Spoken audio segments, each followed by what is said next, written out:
दीनदयाल अंत्योदय योजना, राष्ट्रीय ग्रामीण आजीविका मिशन, उत्तर प्रदेश राज्य ग्रामीण आजीविका मिशन वित्तीय वर्ष 2024-25 के अंतर्गत ग्राम संगठन पदाधिकारी सदस्यों की मॉडल 1 एवं मॉडल 2 का विकासखंड स्तरीय 2 दिवसीय गैर आवासीय प्रशिक्षण आज 27 जुलाई 2025 को ब्लॉक परिसर पूरनपुर में राष्ट्रीय ग्रामीण आजीविका के तहत ग्राम संगठन के पदाधिकारियों, अध्यक्ष, सचिव और कोषाध्यक्ष उनकी पिता के बारे में ट्रेनिंग दी जा रही है।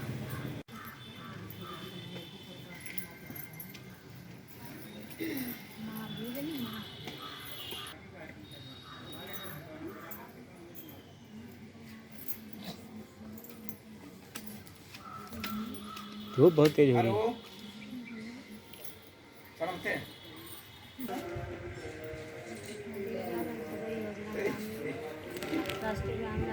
हाँ, क्यों कराई जा रही है ट्रेनिंग?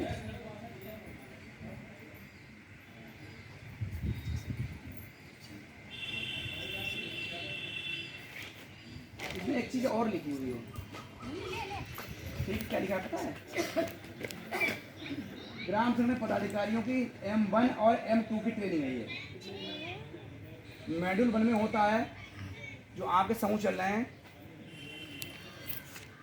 जो ग्राम संगठन आपका चल रहा है, हम संगठन की जरूरत क्यों पड़ी और उसको कैसे चलाया जाए, क्या क्या उसमें चीज़ें होती हैं, क्या क्या उसके नियम होते हैं, उसके बारे में बताया जाएगा। इसी में एक और है मॉड्यूल 2, ये 2 दिन का प्रशिक्षण और है अभी। ठीक है, आप लोगों को 2 दिन और आना पड़ेगा। ये ट्रेनिंग के अभी जब से जिले से शेड्यूल आएगा वो डेट वहाँ से देंगे कि आपको इस दिन ट्रेनिंग करानी है, तो 2 दिन की फिर होगी। तो इस मॉड्यूल 2 में जो है, जो हमारा ग्राम संगठन का रजिस्टर लिखना, कैसे इसको बनाते हैं, कैसे पैसा वापसी का शेड्यूल है पूरा, ये सारी चीज़ों को बताते हैं। कल आपको बताया भी था कि पैसा कैसे वापस करेंगे। मेंबर समूह में वापस करेगा, समूह ग्राम संगठन में वापस करेगा, ग्राम संगठन जिले में वापस करेगा। तो जो हमारा बेसिक काम है वो हमारे समूह से ग्राम संगठन उस पैसे को वापस कराना। तो अभी क्या है, अभी हम रिपेमेंट प्लान बना रहे हैं। हमने बनाया है कल, हर समूह को 7,000 रुपये किस्त वापस करनी है। किसमें? ग्राम संगठन खाते में। और ग्राम संगठन क्या करेगा? 25,300 की किस्त वापस करेगा। अगर 6 समूह है, 6 समूह अगर हैं तो 25,300 रुपये किस्त वापस करेगा। किसमें? सेलर में। ठीक है, जहाँ जहाँ ग्राम संगठन नहीं थे जिन गाँव में, तो सरकार सीधा पैसा उनके समूह के खाते में जाया करता था। सेलर भी नहीं था उस समय। ठीक, सीधे समूह खाते में गया, जिले से पैसा आया सीधे समूह खाते में। वो जाना अलग बात थी, मगर जो वापसी कॉन्सेप्ट है वो सेम प्रक्रिया वही वैसी है। ठीक है, वापसी की जो प्रक्रिया होगी वो वैसी है। क्योंकि जो अगर मान लो वो समूह के खाते में आया, बीओ में नहीं आया, तो समूह से कोई वापस जिले के खाते में नहीं जाएगा वो, क्योंकि एक कम्युनिटी इन्वेस्टमेंट फंड है, सामुदायिक निवेश निधि है। तो इस पैसे को आपके जो संस्थाएं बनी हैं, समूह, ग्राम संगठन और क्लस्टर संगठन, इन्हीं में रहना है। ये सरकार को वापस नहीं जाएगा। ये जो हमारी कम्युनिटी है उसी में सारा पैसा रहेगा। तो सरकार के मतलब वापस तो नहीं जाना है, लेकिन सरकार ही तो वापस करवाती है कि नहीं, कलेक्टर में आए। सरकार वापस नहीं करा रही है। हाँ। ये सीएलएफ वापस करा रहा है। ये पैसा सीएलएफ का है। ये पैसा किसका है? सीएलएफ का है। सरकार ने दे दिया और एक संस्था बना दी बड़ी थी कि ये जो है हैंड होल्डिंग करेगी किसकी? हमारे जो ब्लॉक में 4 हिस्सों में बटा हुआ है, एक क्लस्टर है, तो 4 हिस्से में 50 पंचायतें हैं। ये 40 पंचायतें, 40 पंचायतों की जिम्मेदारी होगी पैसे की। वो कौन देखेगा? संकुल देखेगा। तो वापसी रिपोर्ट तो देखेगी ना गवर्नमेंट। वापसी समय समय पर ऑडिट होती है। इस वाले हमारी ऑडिट हुई थी जिले पे। पैसा वापस हो रहा है। ठीक, ये पैसा एक जगह इकट्ठे होने का मतलब ये है कि हम गलत ट्रैक पे चले गए हैं या हमें योजना के बारे में विस्तार से जानकारी के बारे में नहीं पता है। अगर आपका पैसा एक जगह इकट्ठा रहेगा, डंप रहेगा, चाहे वो मेंबर के पास रहे, चाहे वो समूह के पास रहे, चाहे वो बीओ के पास रहे, हमारे पैसे में वृद्धि नहीं होगी। हमारा पैसा कभी नहीं बढ़ेगा और ना ही लोगों की इनकम में कोई बढ़ोतरी हो पाएगी। जब आप पैसा वापस नहीं करेंगे तो उस पैसे को आप डबल नहीं ले पाएंगे फिर कभी। हमने तो सरकार ने आपको एक टाइम मदद की है आपकी, कितने की? 1,10,000 की या 1,50,000 की।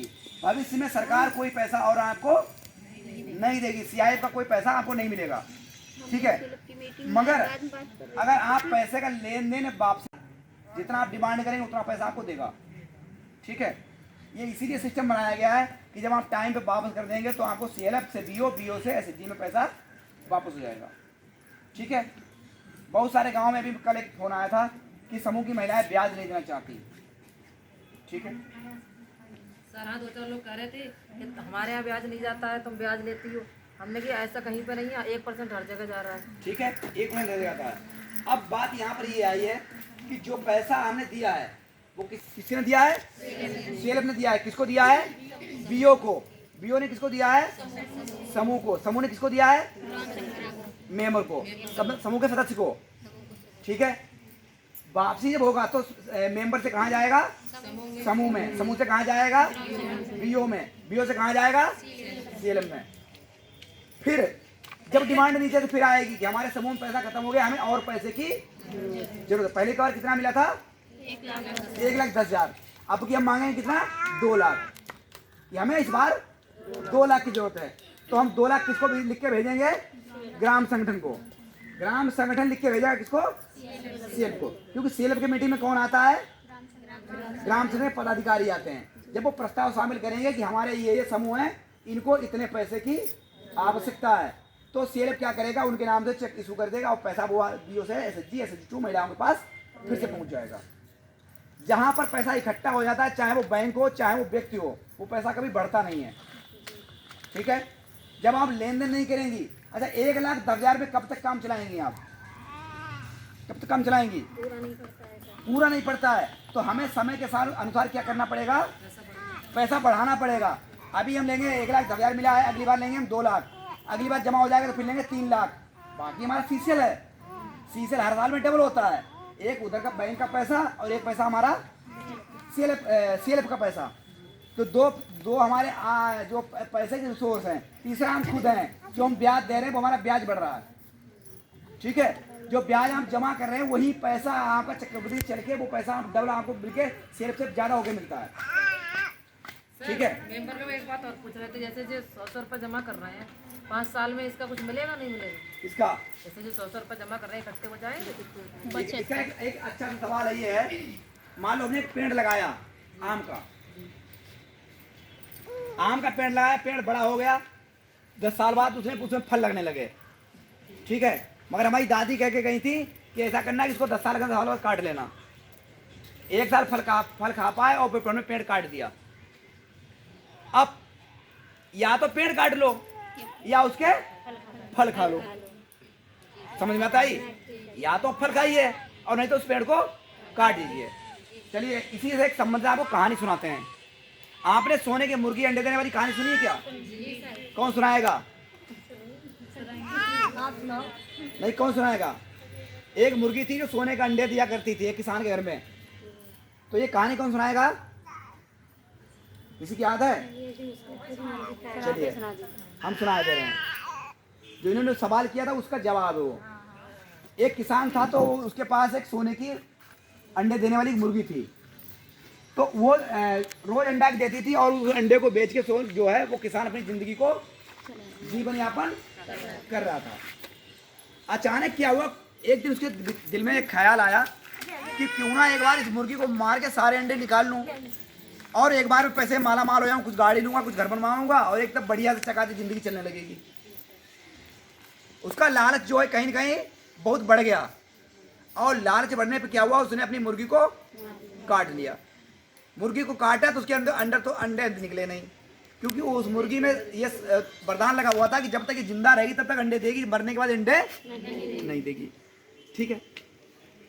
इस कहानी से हमें यह सीख मिलती है कि वो सोने की मुर्गी जो अंडे दे रही थी, या तो हम अंडे खाते रहें, उसके अंडे बेच के अपनी जिंदगी चलाते रहें, ठीक है। अगर मुर्गी मार के आप खा लोगे तो जो अंडे जो हम बात करते हैं, जो हमने पैसा जमा कर रखा है, अगर उस पैसे को निकाल के खा लेंगे तो हमारे पास क्या बचेगा?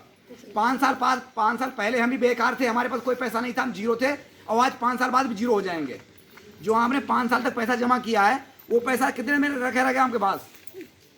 कितने दिन रहेगा आपके पास वो पैसा बताइए? कितने दिन तक रुका रहेगा? आपने निकाल लिया मान लो, वो आपके पास बहुत ज्यादा 2 दिन 4 दिन 5 दिन 10 दिन चल जाएगा, इसके बाद में पैसा आपका खत्म हो गया है। 5 साल में आपने कोई 5 लाख इकट्ठे नहीं कर लिए हैं, बहुत ज्यादा आपको हिस्से में पड़ेंगे 5,000 रुपए। और 5,000 रुपये में क्या होगा? एक बकरी भी नहीं आएगी सही से। क्या होगा? आपके रिश्तेदारी में जाएंगे, मोटरसाइकिल में तेल डला लेंगी, घर की 2-4 बार सब्जी आएगी, बच्चे के लिए मोबाइल आ जाएगा, इधर उधर पैसे हमने खत्म कर दिए, 4 दिन में पैसा साफ।